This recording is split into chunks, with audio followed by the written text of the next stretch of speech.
All right, can go ahead.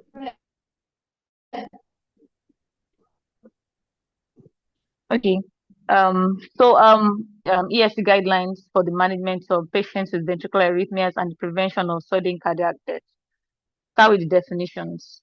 Premature ventricular complexes or premature occurrence of an abnormal QRS complex duration, usually a duration typically lasting more than 120 milliseconds, and corresponding T waves, typically broad and in the opposite direction of the major QRS complex deflection with no preceding P waves. That's the definition of a premature ventricular complex. While unifocal, it can be unifocal or monofocal. That's when they all have a single morphology. It can be multifocal with different morphologies.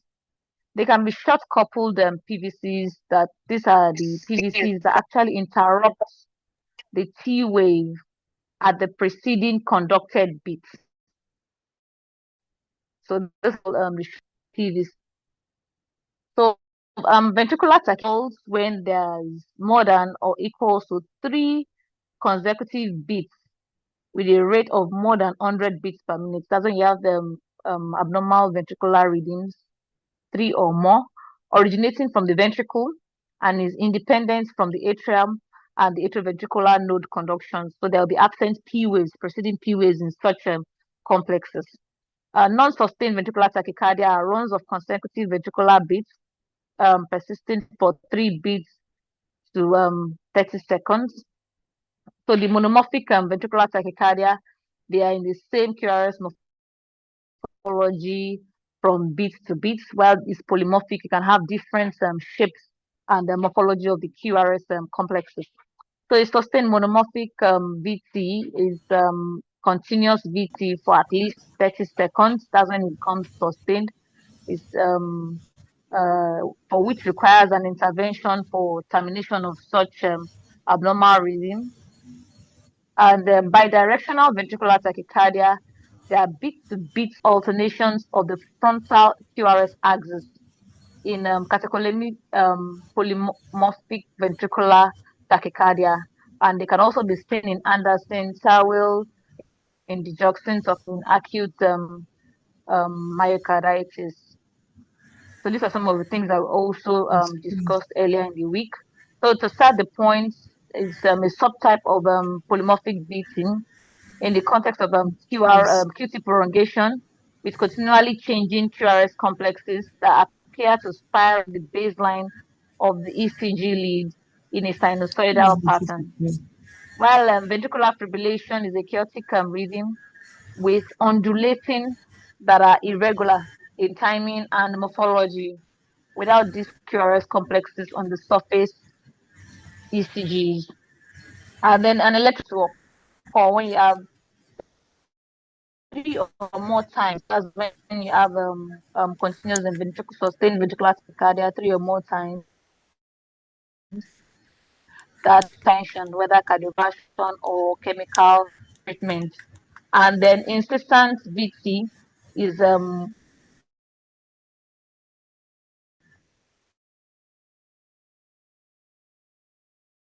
continuously despite repeated termination several hours. Oh my this thing. So please, am I audible? Yes, you're audible. Yes. You're very audible.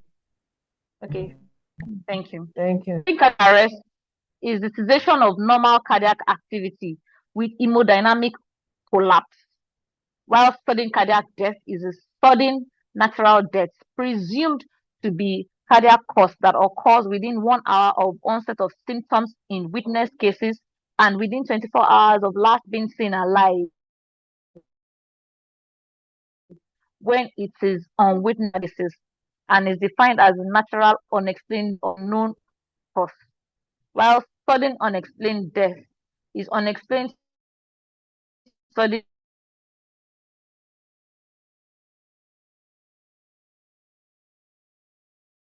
death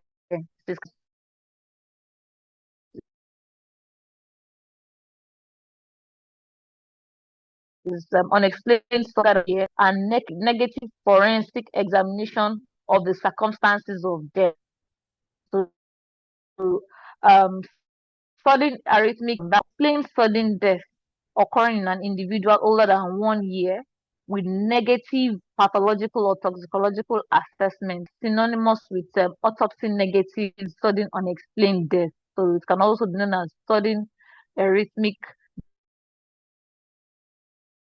death in natural cause. So unexplained syncope is a transient loss of consciousness due to cerebral hypoperfusion and is characterized by a rapid onset, short duration, and spontaneous recovery, but unexplained after a conventional workup. So that's why it's unexplained.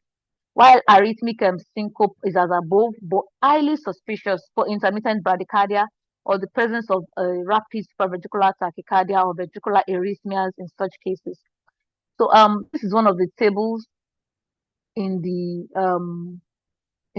guideline, just to show the different causes or the different conditions that are associated with them: ventricular arrhythmias from the CBVT, long QT, the short QT, the Brugada, acute coronary syndrome, sarcoidosis, hypertrophic cardiomyopathy, dilated cardiomyopathy, arrhythmogenic right ventricular cardiomyopathy, tetralogy of Fallot, or chronic coronary artery disease. And then also the genetic associations and when they occur for all these different conditions, like we discussed earlier in the week too.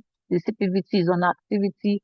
Long QT can be at rest while sleeping, and the Brugada syndrome usually more at rest. And they've also said that with fever, acute coronary syndrome can also be genetically linked.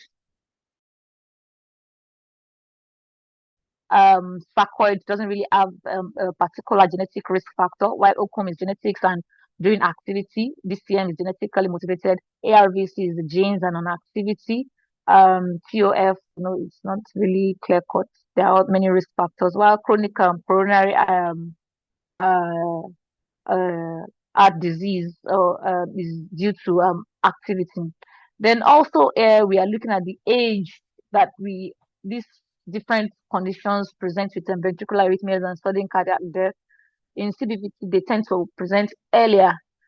Similarly with the long QT syndrome patients. And then it's important to also note that the arrhythmogenic right ventricular cardiomyopathy too, they are the ones that tend to present very early. But we know that the tetralogy of Fallot patients also present early, but those that can compensate can present at middle age when the compensatory collateral actually fail, repaired, all right, they will present to you almost throughout their time of life.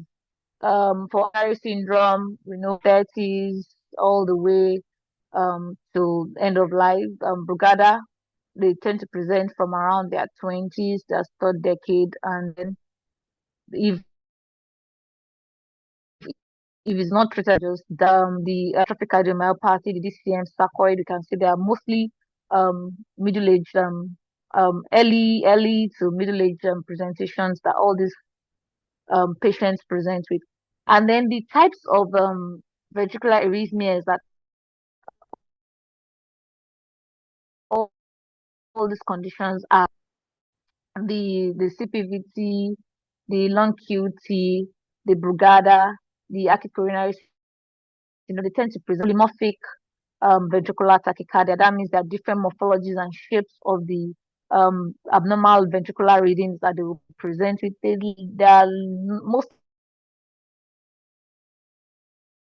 likely not to, while in sarcoid is shared. In OCUM, you can see that the prevalence of monomorphic VT is increasing, which is what we tend to see common practice. The DCM patients, the OCUM patients, the ARVC patients, they tend to have more. We see more of monomorphic VTs in these patients, but that doesn't mean they can't also have polymorphic ventricular tachycardias in subsets. So now to the summary of the guideline was very voluminous, so I'm just going to highlight the important um, features there. So I'm trying to zoom in so we can all see clearly. So in coronary artery disease, when a patient with CAD has recurrent symptoms of monomorphic, has sustained monomorphic BT or recurrent shocks despite chronic amiodarone therapy, then it's important to consider catheter ablation for these patients, and that's a class 1 recommendation. It's usually preferred instead of just escalating the antiarrhythmic drugs in this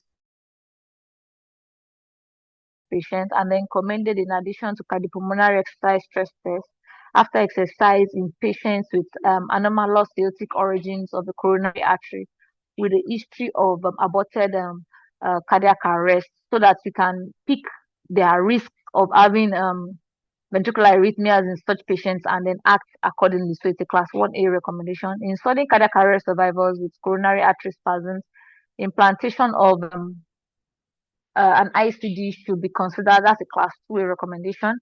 ICD therapy should be considered in patients with CAD, NYHA class 1, and those that have left ventricular ejection fraction less than 30%, despite more than 3 months of optimal medical therapy. That's a class 2A recommendation. We know we have to observe and optimize our OMTs before going for device therapies to improve their outcome in such patients, but it's just a class 2 recommendation. So ICD implantation should be recommended in patients with EF less than 40, despite optimal medical therapy and non-sustained VT, if they have inducible, so if we can induce sustained monomorphic VT in such patients, is also advised, because that means their risk is very high. It's a class 2 recommendation to put in an ICD. And those that have hemodynamically well tolerated sustained monomorphic VT with EF of more than 40, catheter ablation can also be done in centers where they have experience as an alternative to ICD placement in such patients. That's also a 2 recommendation.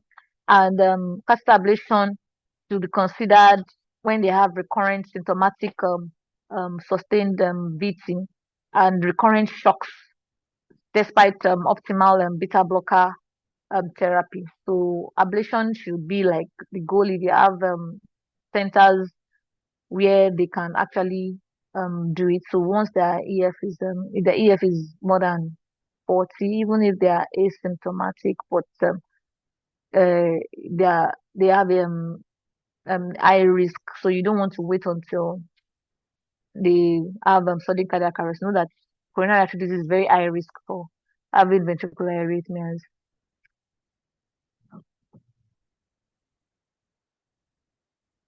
So all the conditions, the genetic screenings, genetic testing, especially when you want to rule out all this CPVMT, those that have the DCMs and those that have links, it's important to a very young age with signs of an inherited etiology. It's a condition for you to screen them, and ICDs should be considered in DCM and um, the patients that have ejection fraction of less than 50 and they have other risk factors, whether that's more than 2 risk factors such as stroke or lead gadolinium enhancements on cardiac MRI. They have inducible sustained monomorphic beating and then mutations. So if they have greater than or equals to 2 of all these risk factors, they've had history of syncope, lead gadolinium enhancements, they have genetic risk factors, sustained, then it's a class 2A. Now their risk is very high, so you should put in an ICD. Then first degree relatives with apparently sporadic DCM on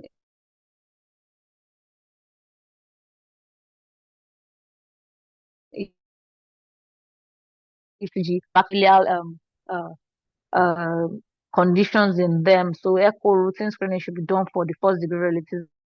That's a class 2B. And participation in high intensity exercise should be discouraged, especially in those that have assisted mutations. So in the arrhythmogenic right ventricular cardiomyopathy, in patients with suspected ARVC, cardiac MRI is usually a class 1 recommendation. It should be done in those patients.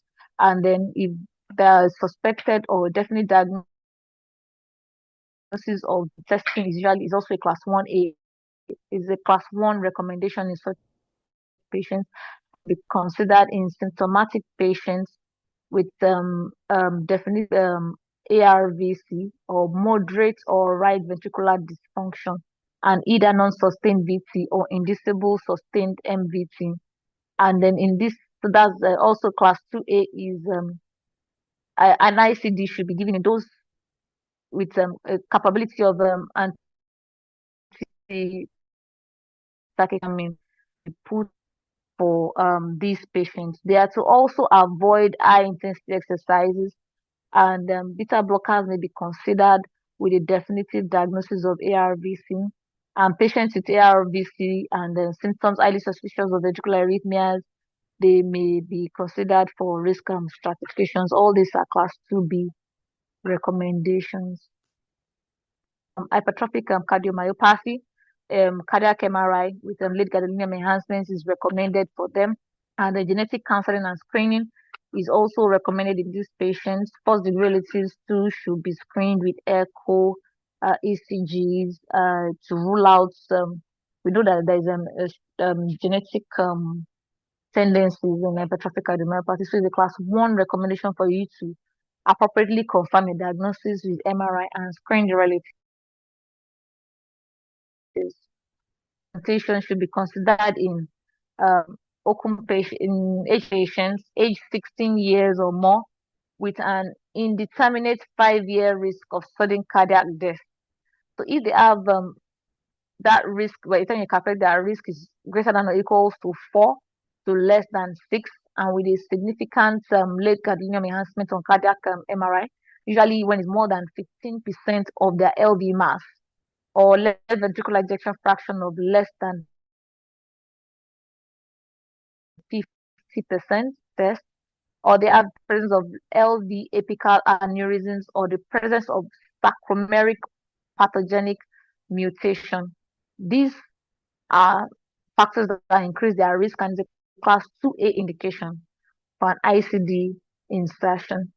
So in children less than 16 years of age with HCM, an estimated 5-year risk of more than 6%. For those that are 16 and above, that's 4 to 6%. But for those that are less than 16, if they have more than 6% risk, then an ICD should be considered. Is also a class 2 recommendation. So patients with HCM presenting in hemodynamically tolerated as MVT, an ICD implantation is also a class 2A recommendation in them. So recurrent ventricular arrhythmias, recurrent ICD therapies, then you can add antiarrhythmic therapies. Drugs can be added to their medications in addition to the ICDs that they have. It's advised that they don't participate in high intensity exercises. And class 2B recommendations that the ICDs that in those 16 or more, when we see that their risk is less than 4%. We said that for those that are greater than 16 is 4 to 6, but if it's less than 6, then it's a class 2B recommendation for them to actually have an ICD inserted. So catheter ablation is specialized centers will be considered in select patients with HCM with recurrent symptomatic SMVT or ICD shocks in whom antiarrhythmic drugs are ineffective, contraindicated, or not tolerated. That's a class 2B recommendation. In inflammatory diseases, sarcoid, myocarditis, so patients that have hemodynamically not tolerated sustained VT during the acute phase myocarditis, ICD implantation before hospital discharge should be considered. Myocarditis patients with recurrent symptomatic VT, antiarrhythmic therapy should also be considered. All these are class 2A recommendations. Catheter ablation can be performed in specialized centers in those that have post-myocarditis and recurrent sustained monomorphic VT or ICD shocks in whom the antiarrhythmic drugs are ineffective. It's a class 2A recommendations to put in an ICD for such patients. And those with hemodynamically tolerated SMVT occurring in the chronic phase of myocarditis, then it's advised that you give them an ICD. Patients with cardiac sarcoid who have ejection fraction more than 35%, but have a significant late gadolinium enhancements on cardiac MRI after resolution of the acute inflammatory phase, then ICD should be considered in such patients because we know that their risk is definitely high once you have higher surface area of fibrosis from the cardiac MRI. Then it's advised that you give them an ICD. So those that have ejection fraction of 35 to 50% with cardiac sarcoid and minor bleed gadolinium enhancements after resolution of an acute inflammation, you can actually do risk stratification and see if they will benefit from an ICD placement. So it's once you assess their risk and you now determine whether you give them an ICD. So amiodarone should be considered to reduce the arrhythmia burden in patients with Chagas cardiomyopathy who present with symptomatic PVCs, and those that have Chagas cardiomyopathy and recurrent symptomatic SMVTs in whom antiarrhythmic drugs is ineffective or contraindicated. You can actually or not tolerated catheter ablation in specialized centers is also a class 2A recommendation for such patients. It's important to know that most of them, the long-term treatment is actually catheter ablation once you've tried all the other therapeutic methods. So, but this is a class 2B recommendation. Catheter ablation in specialized centers is considered in cardiac sarcoid and ICD recipients with recurrent symptomatic SMVTs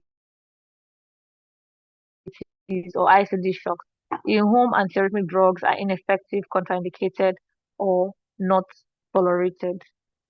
In those that have congenital heart disease and presenting with sustained ventricular arrhythmias, you should evaluate for residual lesions or new structural abnormalities is a class 1 recommendation in the management of such patients. And in selected patients, including those that have atrial baffle repair for transposition of great arteries, or those that have the Fontan operation and Epstein anomaly repair, presenting with cardiac arrest, evaluation and treatment of the SVT with rapid ventricular conduction should be considered.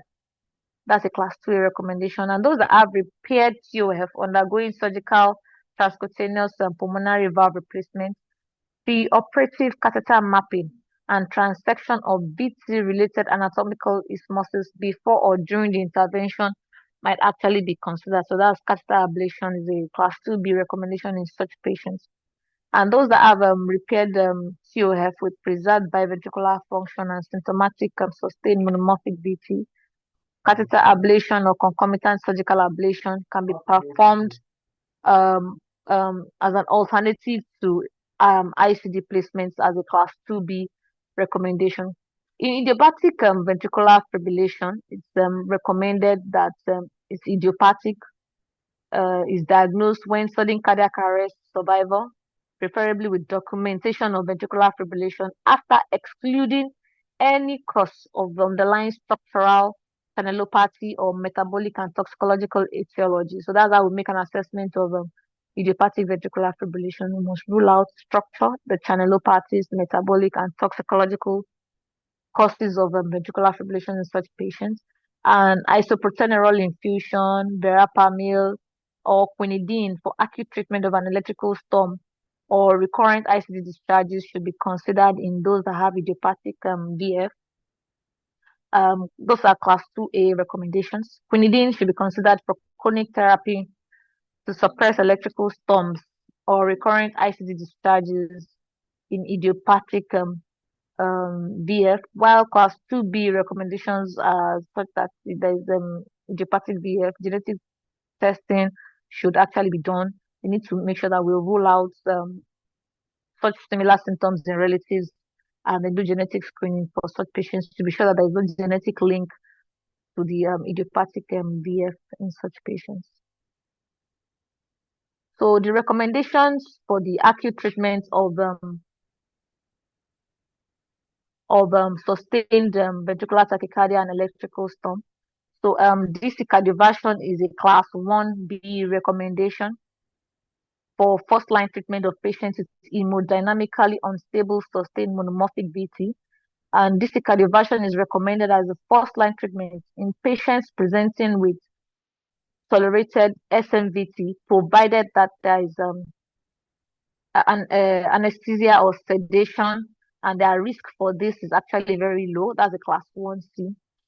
And then in patients presenting with hemodynamically tolerated idiopathic VT, treatment with intravenous beta blocker, those that have like the RVOT-VT or verapamil in the vascular VT is a class 1C recommendation. And intravenous verapamil is not recommended in broad QRS complexes of unknown mechanisms because of the risk of having underlying structural heart disease. So that's a class 3. It might do more harm by giving verapamil in such patients. So it's when you are seeing vascular VT, we know that it commonly occurs in those that have structurally normal hearts. So you can give them verapamil in such patients, or you can give them intravenous beta blockers in those that have RVOT. They will present with the left bundle branch morphology in RVOT ventricular tachycardia, while the right bundle branch is what we see in the particular presenting patients. So mild to moderate sedation is recommended in patients with electrical storm. This will do two things. It's going to help to alleviate the physiological distress and reduce the sympathetic tone. We know that the adrenaline is going to increase their risk of having of worsening the arrhythmias in them. And the antiarrhythmic therapies with beta blockers are non-selective is usually preferred in combination with intravenous amiodarone. Is recommended in patients with structural heart disease and electrical storm unless contraindicated. All these are class 1 indications.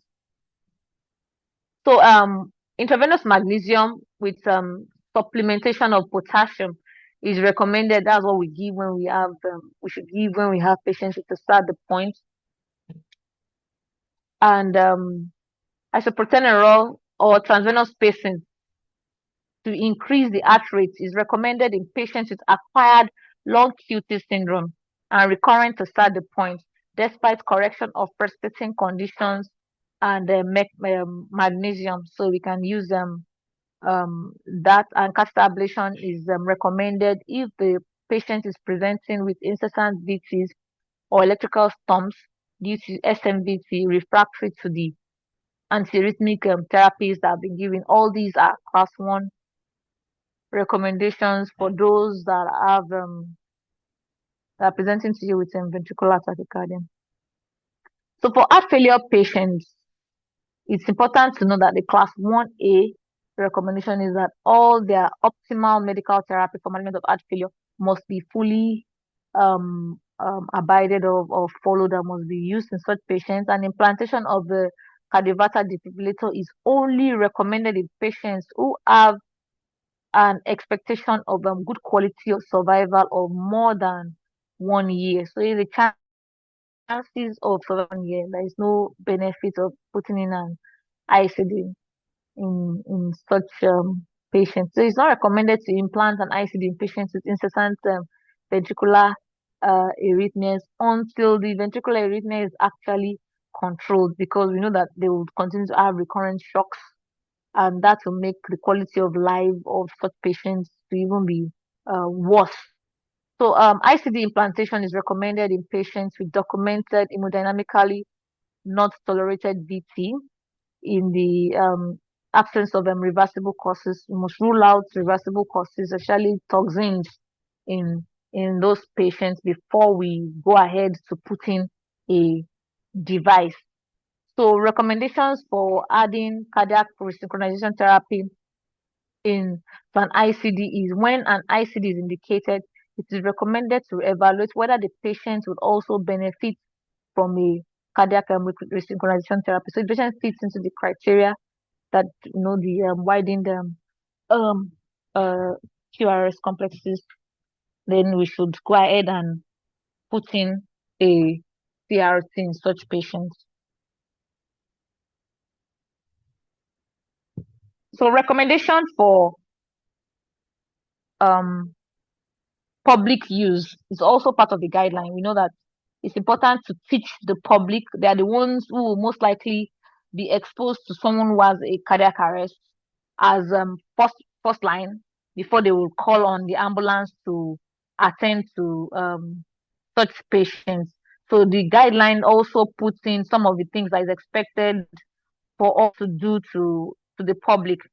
So it is recommended that the public have access to defibrillators and is available in sites where cardiac arrest is likely to occur. So we know that public areas, hotels, on the streets, airports, the class 1B recommendation that we have defibrillators in such centers, and prompt CPR should also be done by the bystander.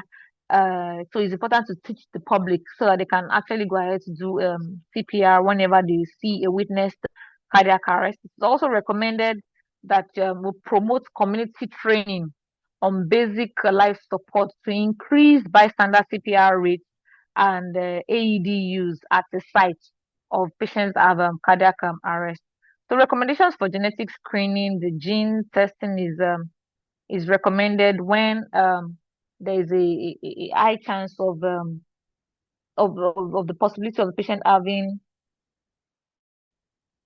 genetic risk as the cause of the ventricular arrhythmias, and then ensure that we screen, which I've mentioned in guidelines. So all these are class 1A. Once the class 4 or 5 variant has been identified in a living relative and condition that carry the risk of ventricular arrhythmias, you must screen all the first degree relatives and symptomatic relatives. It's recommended, and it's not recommended to undertake genetic testing in index patients who don't have sufficient evidence for a genetic disease. Once you know that the likely cause is probably due to toxin ingestion, there is no need going ahead to do genetic screening for such person or the relatives of such individuals.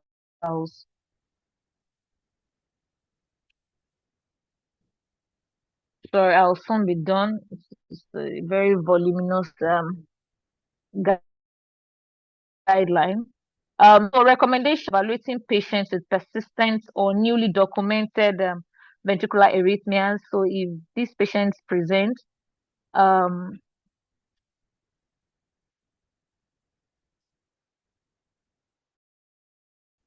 what you do is do initial ECG to confirm your diagnosis, wherever possible, and echocardiogram can also be done. These are class 1 recommendations.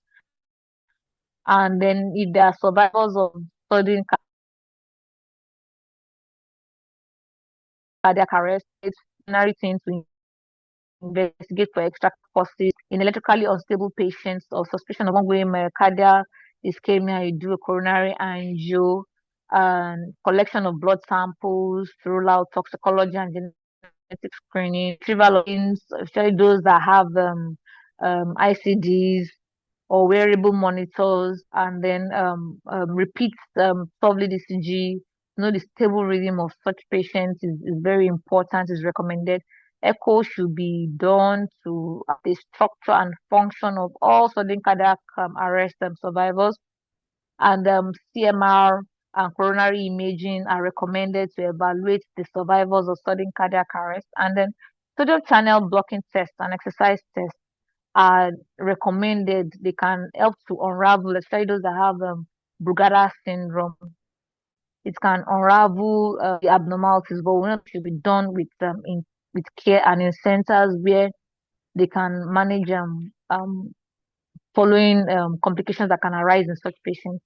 So these are also done tests that should be done. They are all class 1A recommendations to evaluate patients who have sudden cardiac arrest.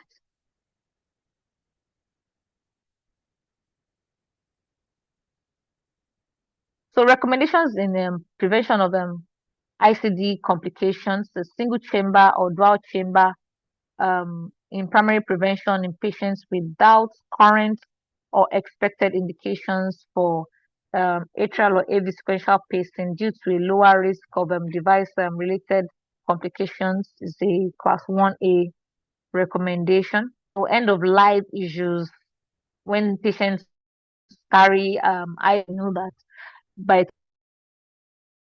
the time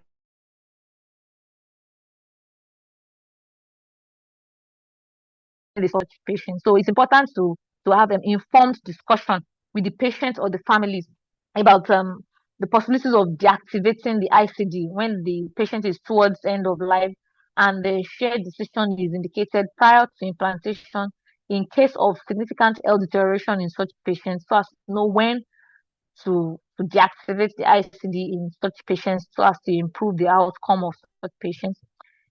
Intravenous beta blockers are indicated in patients who have recurrent polymorphic BT or VF during ST elevation unless otherwise contraindicated.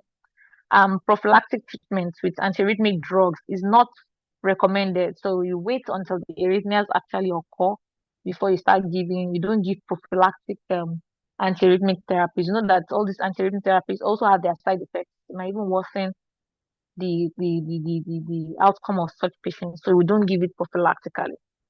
So those that for risk classification in myocardial after myocardial infarction, you stratify them very early before discharge, assess the ejection fraction before discharge, so as to know the risk profile in which they fit into, and then if they're with pre-discharge ejection fraction less than 40%, reevaluate at 6 to 12 weeks to know whether they are going to fit into the criterion for an ICD placement. And then this is a class 1C recommendation for these patients.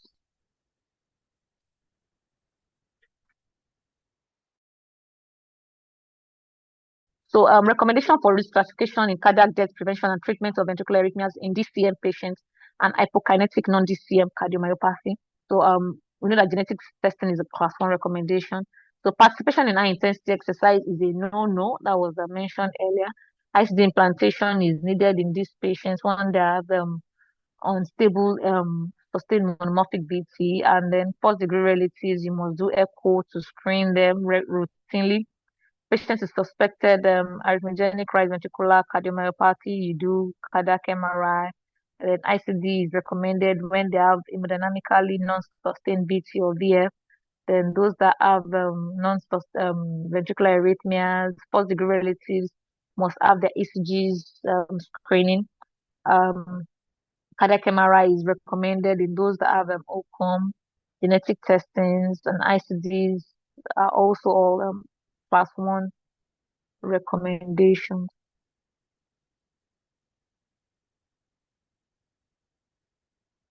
So recommendations in management of those that have long QT. We know that long QT is when corrected QT is more than 480 milliseconds in repeated 12-lead ECGs with or without symptoms, and then they have a diagnostic score, that's a SWAT score of more than 3. That's a class 1 recommendation in diagnosing long QT syndrome. Then patients who are clinically diagnosed, genetic testing should be done to know especially which subtype that they have. And then it's recommended that in the presence of pathogenic mutations, irrespective of the QT duration. So if the patient or relatives have the genetic mutations, even if their baseline ECG is not showing QT, then you can classify them as having long QT syndrome. And then routine diagnostic testing with epinephrine challenge is usually not recommended uh, in these patients. And then the following is recommended in long QT. You avoid QT prolonging drugs avoid and correct electrolyte abnormalities, avoid genotype-specific triggers, rest, exercise, and sleep. Well, we cannot avoid sleep. We just have to screen and treat appropriately. So beta blockers are ideally non-selective beta blockers such as nadolol or propanol are recommended in these patients, and mexiletine is indicated in long QT patients with a prolonged the long QT3 patients with a prolonged QT interval. Then ICD implantation is, in addition to beta blockers, is recommended in those that have previous history of cardiac arrest. ICD implantation is recommended in patients with long QT who are symptomatic while receiving beta blockers and genotype-specific therapies. And then it's important to note that invasive electrophysiologic study is usually not recommended in those that have long QT syndrome. That's a class 3 recommendation. And those that have Anderson-Tavil genetic screening should be done in these patients. ICD is recommended in these patients after aborted cardiac arrest, and they're not tolerating their sustained ventricular tachycardias.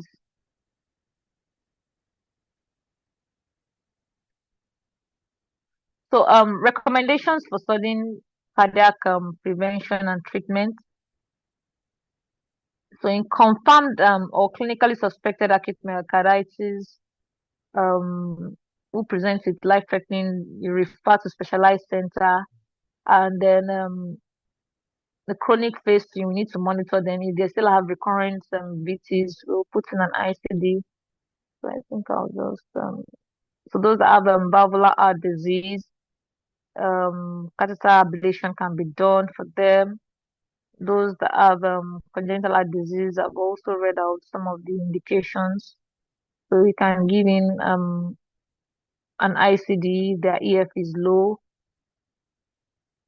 And I'll just keep going. It's really going.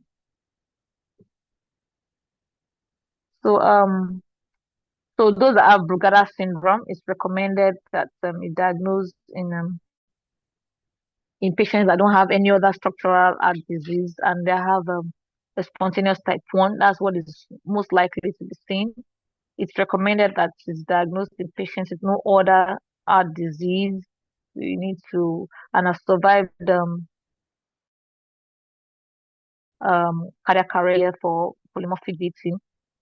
Genetic testing for SCN5A gene is recommended when we see patients that we suspect to have Brugada syndrome, while sodium channel blocking is usually not recommended once you have it clear cut. That is a type 1. That you have the clear cut, the cove shape ST elevation. There is no need going ahead to want to prove that there is a Brugada. There's no need going ahead because it's actually it could worsen their states and they can have complications. So it's a class 3 recommendation in those that have the type 1 Brugada. So the following is recommended in those that have Brugada syndrome. Avoid drugs that may cause their arrhythmias. Avoidance of cocaine, cannabis, excessive alcohol intake. Then treatment of fever as appropriately because it can trigger arrhythmias in them. ICD is recommended in those who are survivors of aborted cardiac arrest or who have documented spontaneous sustained VT, and catheter ablation is not recommended, just as in long QT syndrome. Catheter ablation is not recommended in those that have Brugada syndrome. So early repolarization syndrome is they're the typical 1 mm J point elevation in the inferior or lateral leads. That's the diagnosis of early repolarization syndrome. We commonly see them, but some might be associated with arrhythmias. So it's recommended that early repolarization is diagnosed in patients associated with unexplained VT in the presence of early repolarization, and evaluation is clinical evaluation is not recommended routinely in all those that we see with early repolarization syndrome, because it's something we see commonly. It's only when they have cardiac arrest that we also have to um, evaluate such patients. So ICD implantation is recommended when there is cardiac arrest and a diagnosis of early repolarization syndrome is also there. And it's not recommended in those that are asymptomatic. So the ones we routinely see while reporting ICGs, they don't need an ICD to be implanted in them.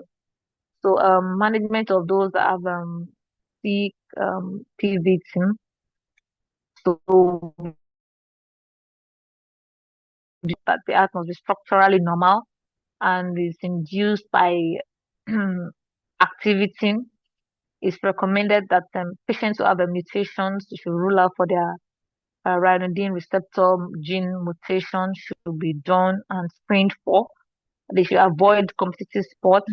Beta blockers can be used in them. ICDs can be used for them. And then we do also need to do electric stimulation is not recommended for certification of their sudden cardiac death. That's a class 3 recommendation.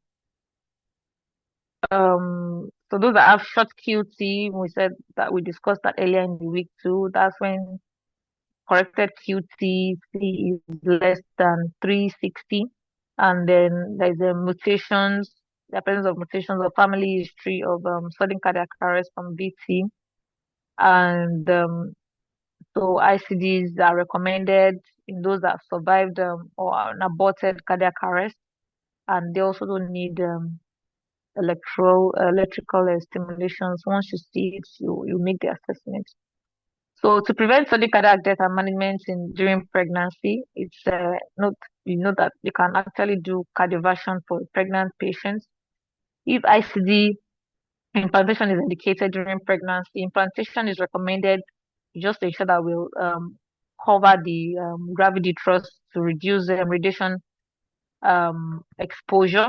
And then continuation of beta blockers is recommended during pregnancy and postpartum, especially in those that have long QTC, long QT syndrome, and then CPVT. So this is just like the algorithm, the summary of all that we've said.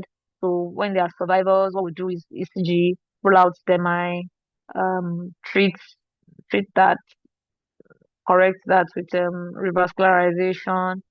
Then if it's electrically unstable, um, if it's not electrically unstable, you evaluate characterize circumstances, you do a baseline echo, you look out for all other extracardiac conditions and rule them all out as the cause of the sudden cardiac arrest, and then blood samples for toxicology. So this is just the things that we should follow when we have a patient with sudden cardiac arrest. They are all there. So electrophysiology, we've done that. Then you do once you have ruled out all the other things, you have treated coronary artery disease and you can't really see anything there. You can go ahead and do cardiac MRI to rule out primary electrical disease. If you can't see any structural abnormality in such patients, then you can do a sodium channel blocker test to see, to unravel or exercise test to see whether they will have some forms of arrhythmias, to know how to stratify them. And you can then assess whether it's primary electrical disease. But if you can't see any of all this, you have access for vasospasm and it is still negative, then you can now eventually make an assessment of idiopathic ventricular fibrillation in such patients. I think we should just study this guideline in case they ask how to evaluate a patient's sudden cardiac arrest. So this is just showing us the active management of a patient with wide QRS complex tachycardia. Like I mentioned earlier, we don't give such patients verapamil because of the likelihood of having structural heart disease in these patients. So we use more of take good history, physical examination, baseline ECG. If the patient has known particular beating, you can see on the left side that you can use verapamil for such patients because patient, that it's most likely those that are structurally normal heart diseases that you can use that for them. So beta blockers, and these are all the other medications that can be used, things that we use routinely. So amiodarone, so with amiodarone, it's better to note that amiodarone is a class 2B um recommendation. So beta blockers, IV beta blockers are what we should use. And then if all these don't suffice or the patient is unstable, we should the class 1 recommendation to cardiovert such patients. So let me just go to this. So those that have chronic coronary artery disease, the ejection fraction is assessed and know that what it is. So if they have non-sustained BT or unexplained syncope, then you want to further assess and see if you can excite and uh,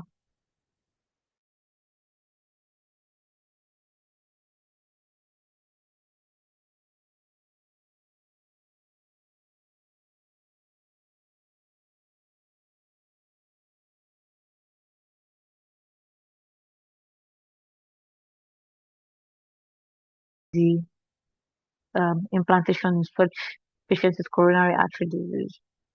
So the management of idiopathic PVC, the guideline is written, and then the summary of the recommended therapies. It's just like a table showing the summary of what we're supposed to do and the classes of recommendations for the thing. So it's better to note that because I know we commonly use amiodarone. It's a class 3 recommendation in RVOTVT in those that have normal LV um, symptomatic normal left ventricular function is a class 3. Amiodarone is class 3 recommendation, and all the other drugs are also listed on the table. So this is the outline for management of polymorphic ventricular and monomorphic ventricular arrhythmias. I think I'll just end there. Thank you very much. Okay, thank you so much. That was a very brilliant presentation. I think I've learned quite a lot of things from your presentation. Thank you so much. Okay, so the floor is open to questions and contributions.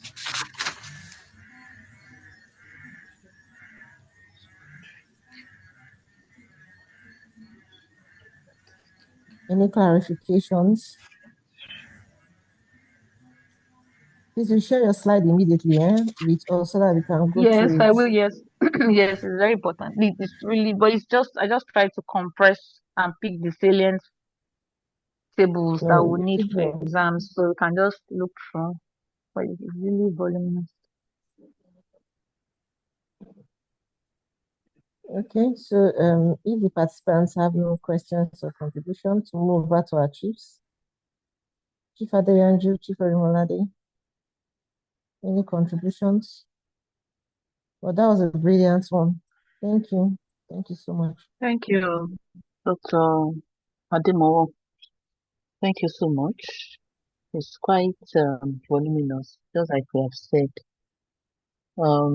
But I hope if we actually listened, it will be easy to follow through. Some of the things we had earlier discussed last week are actually part of the things she mentioned. So we should just take notes of the things we had earlier said and the cautions. Most of the things that she was saying that are things we don't give in so can be maybe things that will help us in the MCQs to like rule out or rule in some of the options in the MCQ. So I hope we took note of that. But even if it's to go through just the tables, just counting through slides to look at the tables will go a long way. Thank you, Dr. Ademo. Thank you so much, Chief. Thank you so much. Chief Thank Adeyanju. you. Yes, thank you very much, Dr. Ademo. I think it has been well presented. Apart from what has been said, since these things are recorded, we can actually just use our Bluetooth, listening to them while we are doing some other activities. It has been well presented. Thank you.